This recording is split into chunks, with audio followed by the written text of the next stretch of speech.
Good morning. आज हम लोग पदार्थ या द्रव्य उसके बारे में स्टडी करेंगे। आप लोग को मैंने बताया ही था पहले ही। आज हम लोग उसकी रिवीजन क्लास करते हैं कि पदार्थ क्या होते हैं या द्रव्य क्या होते हैं। तो सबसे पहली चीज़ कि पदार्थ और द्रव्य दोनों एक ही होते हैं। इनकी परिभाषा अगर समझी जाए तो आप ये कहेंगे कि वे वस्तुएं जो स्थान घेरती हैं तथा उनका अपना भार होता है।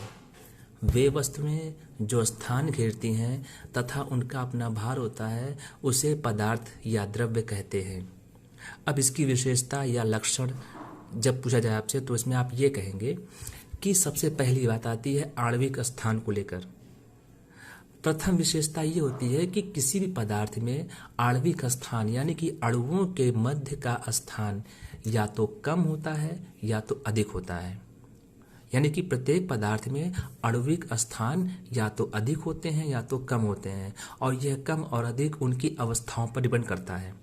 दूसरा नाम आता है आकर्षण बल, जिसे बोलते हैं हम लोग फोर्स ऑफ अट्रैक्शन। ये होता है कि अणुओं के मध्य आकर्षण बल अधिक या कम हो जाना।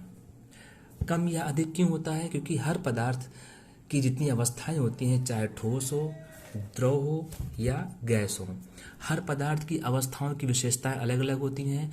तो उनके मध्य लगने वाला फोर्स ऑफ अट्रैक्शन भी या तो कम होगा या तो अधिक होगा। अब हम लोग ये समझते हैं कि ठोस, द्रव और गैस में अंतर क्या है। तो पहला नाम आता है ठोस का, कि पदार्थ की अवस्थाएं कितनी होती हैं? 3 अवस्थाएं होती हैं। पहला ठोस, दूसरा द्रव और तीसरा गैस। अब ठोस की कुछ विशेषताएं होती हैं, उनके अपने कुछ लक्षण होते हैं। तो पहली बात करते हैं हम लोग ठोस के बारे में। तो जैसा कि हमें डायग्राम में दिख रहा है कि इसमें कुछ अणु हैं आपस में जो कि बहुत ही सटे हुए हैं। दूसरा आता है द्रव। द्रव में चाहे पानी हो या दूध हो या कोई भी ऐसा लिक्विड पदार्थ हो। तीसरा आता है गैस। गैस में चाहे एलपीजी हो, चाहे परफ्यूम हो या कोई भी गैसेस हो सकती हैं। तो पहला आता है ठोस। ठोस की विशेषता क्या होती है कि ठोस का आकार तथा आयतन निश्चित होता है। आकार मतलब इनका शेप और इनका आयतन, जिसमें इतने अणु हैं वह कम ज़्यादा नहीं होंगे, वह फिक्स होते हैं। आप इनको जिस बर्तन में रखेंगे तो ये अपना आकार और अपना आयतन फिक्स किए रहते हैं। दूसरा आता है आणविक स्थान, जिसे बोलते हैं इंटरमॉलिक्यूलर स्पेस।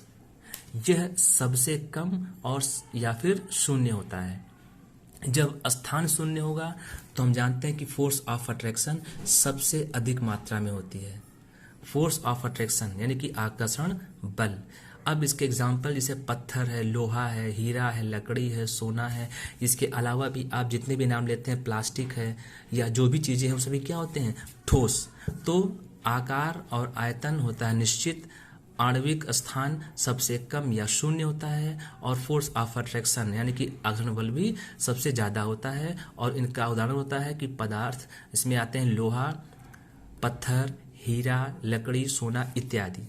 इसी प्रकार से देखते हैं हम लोग द्रव क्या होते हैं कि द्रव में आकार तो होता है अनिश्चित, क्योंकि आप पानी को जिस बर्तन में रखते हैं यह उसका आकार ले लेते हैं, लेकिन उनके आयतन, उसमें जितने अणु होंगे उनकी संख्या कम ज़्यादा नहीं होगी।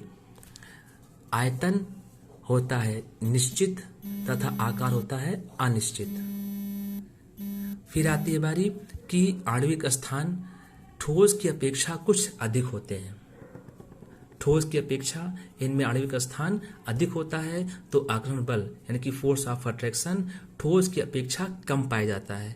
इसी कारण से ही पानी हमेशा अपना आकार बदलता रहता है। जैसे कि एग्जाम्पल देखा जाए तो दूध, पानी, पेट्रोल, डीजल, मिट्टी का तेल, रिफाइंड ऑयल और जितने भी लिक्विड पदार्थ हैं सभी क्या होते हैं? सभी द्रव होते हैं। तीसरा नाम आता है गैस का। गैस की विशेषताएं क्या होती है कि इसका आकार और आयतन दोनों होते हैं अनिश्चित। अनिश्चित का मतलब क्या होता है कि यह आप परफ्यूम को आप जब भी कहीं से उसको आप जब लीक करते हैं तो वो क्या करता है, वो अपने आप को दूर दूर ले जाता है। किसी भी कमरे में जब भी कोई एंट्री करता है तो उसके परफ्यूम की महक हमें हर जगह मिलती रहती, क्योंकि उसका आकार और आयतन कोई फिक्स नहीं है। आणविक स्थान, जब अणुओं के मध्य स्थान बढ़ जाता है तो उसे कहते हैं आणविक स्थान। और यहाँ पर क्या, जब परफ्यूम निकलता है तो वह उस कमरे के मैक्सिमम पार्ट तक पहुँचने की कोशिश करता है। तो जब अणुओं के मध्य स्थान बढ़ जाता है तो क्या घट जाएगा, उनके मध्य लगने वाला आकर्षण बल या तो कम या फिर इतना कम होता है कि हम उसको शून्य भी मान सकते हैं। एग्जाम्पल कौन कौन से होते हैं, एलपीजी। एलपीजी का फुल फॉर्म क्या होता है, लिक्विफाइड पेट्रोलियम गैस, ना कि liquid petroleum gas. Liquefied petroleum gas या फिर परफ्यूम या फिर ऑक्सीजन गैस या हाइड्रोजन, नाइट्रोजन, या जितने भी गैसेस हैं हमारे इन्वायरमेंट में, सभी क्या हैं, सभी गैसों के एग्जाम्पल हैं। तो आप इसमें देखिए, आज आपके लिए है कि स्टेज ऑफ मैटर, ठोस, द्रव, गैस, तीनों के अपनी अवस्थाएं दी गई हैं, तीनों का अपना लक्षण दिया गया है। आप इस वीडियो को ध्यान से देखिएगा, समझिएगा। अगर कोई प्रॉब्लम होती है तो बताइएगा। तब तक के लिए take care and all the best.